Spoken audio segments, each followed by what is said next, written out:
আসসালামু আলাইকুম প্রিয় ভিউয়ার্স, আজকের পর্বে আমি নিহারি তৈরি করে দেখাবো। নিহারির বেশ কিছু রিকোয়েস্টও ছিল, আর আজ আমি এই নিহারি তৈরি করব রেস্টুরেন্টে যে ইনগ্রিডিয়েন্টসগুলো ব্যবহার করা হয় তা দিয়ে। সেই সাথে জানিয়ে দিব কোন উপকরণের কারণে রেস্টুরেন্টগুলোর নিহারি ঘন হয়। আর আজ নিহারি তৈরি করছি শুধু গরুর পায়া দিয়ে।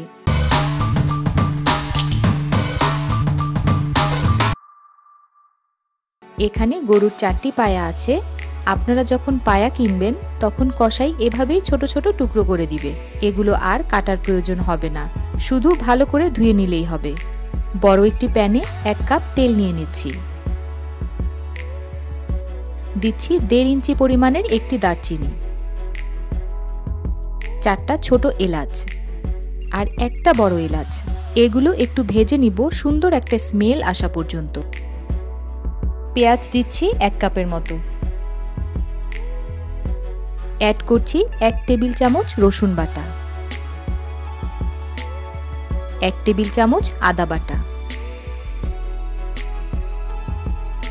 হাফ টেবিল চামচ মরিচ গুঁড়া, 1 চা চামচ হলুদ গুঁড়া, হাফ চা চামচ করে জায়ফল আর জৈত্রিক গুঁড়া।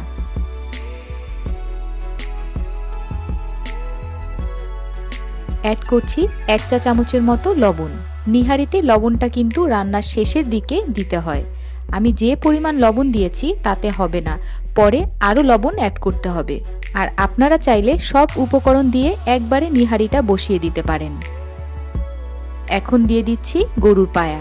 নিহারি বানানো কিন্তু খুবই সহজ, শুধু একটু ধৈর্য ধরে এবং সময় নিয়ে কাজটি করতে হবে।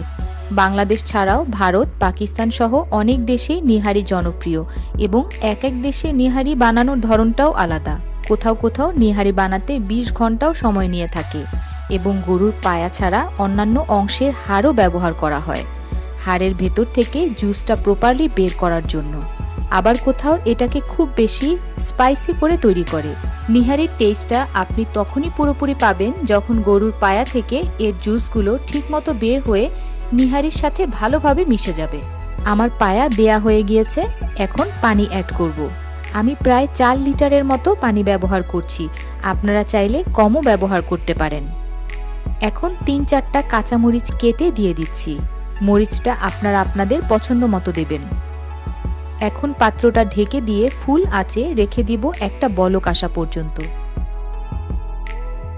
বলক চলে এসেছে, এবার অ্যাড করছি 1 চা চামচ গরম মশলা গুঁড়া ও 1 চা চামচ ভাজা জিরার গুঁড়া। এখন এটাকে আবারও ঢেকে একদম লো ফ্লেমে রেখে দিব 4 ঘন্টা। তাহলে ফিরে আসছি 4 ঘন্টা পর। ফিরে এলাম 4 ঘন্টা পর। এই 4 ঘন্টা আমার চুলার আঁচ কিন্তু একদম লোতে ছিল। আমার নিহারির পানি কিন্তু খুব একটা কমে নাই, আর হাড়ের রগগুলো প্রায় সেদ্ধ হয়ে গিয়েছে।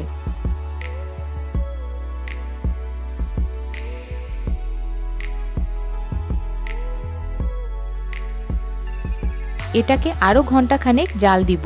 তার আগে অ্যাড করছি লবণ। এবারও লবণ কম করেই দিচ্ছি, যদি প্রয়োজন হয় রান্নার শেষের দিকে দিয়ে দিব। এখন এই নিহারিটাকে সামান্য ঘন করার জন্য একটা ইনগ্রিডিয়েন্টস মিক্সড করব, আর তা হচ্ছে পাউরুটি। আমি 7 পিস পাউরুটি পানিতে ভিজিয়ে ব্লেন্ড করে নিয়েছি। নিহারি ঘন করার জন্য কোনো কোনো রেস্টুরেন্টে শুধু পাউরুটি, আবার কোথাও পাউরুটি আর টোস্ট বিস্কুটের গুঁড়া, আবার কোথাও স্পেশাল নান রুটি মিক্সড করে থাকে। আর যেহেতু নান, পাউরুটি বা বিস্কুটে দুধ, চিনি ইত্যাদি থাকে, এতে করে নিহারির ফ্লেভার আর টেস্ট অনেকখানি চেঞ্জ হয়ে যায়। এখানে আমার দেয়া পাউরুটির পরিমাণ নিহারিটাকে খুব বেশি ঘন করবে না, যেটা আমি চাচ্ছিও না, কারণ বেশি ঘন করতে গেলে নিহারির আসল ফ্লেভারটাই নষ্ট হয়ে যাবে। আর আপনারা রেস্টুরেন্টের মতো ঘন করতে চাইলে পাউরুটির পরিমাণটা বাড়িয়ে দিতে পারেন। এখন এই অবস্থায় মিডিয়াম আঁচে ঢাকা ছাড়াই এটাকে চুলায় রাখবো আরও 1 ঘন্টা। ফিরে এলাম 1 ঘন্টা পর। আমার নিহারি হয়ে গিয়েছে।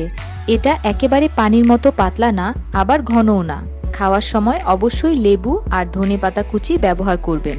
আমার আজকের রেসিপি ভালো লাগলে লাইক, শেয়ার ও কমেন্টস করতে ভুলবেন না। পরবর্তী রেসিপি দেখার আমন্ত্রণ রইল। ধন্যবাদ।